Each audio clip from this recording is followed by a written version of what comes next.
One feature of our book is that each chapter opens with a case and in most cases an analysis of the situation surrounding that issue.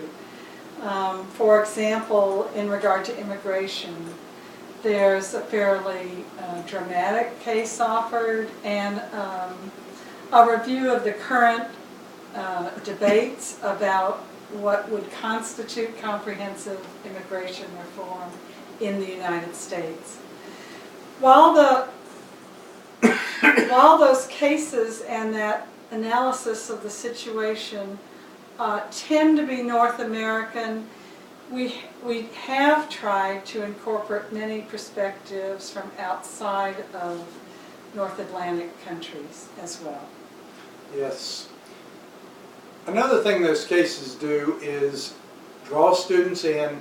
We don't do a lot of analysis there. We simply try to ask a stimulating question, and we thought that a professor might use those at the outset of a class or outset of a segment, and then ask students to read the 3 or 4 short pieces in that chapter and come back to the segment at the end of the discussion and the reading, perhaps the next class period or the class period after that, and see if they picked up anything in those essays. Another segment that strikes me as interesting, about 70% of the essays are new.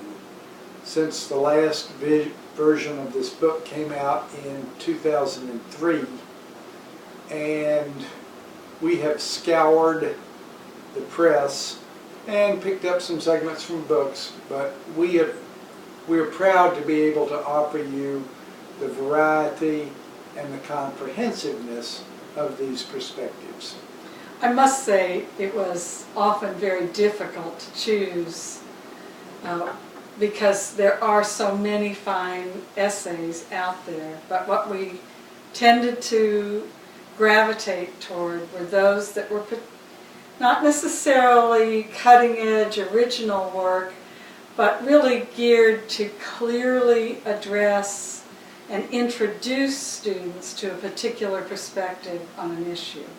And that's addressing that undergraduate audience or introductory seminary audience is, I think, was our main goal in selecting materials.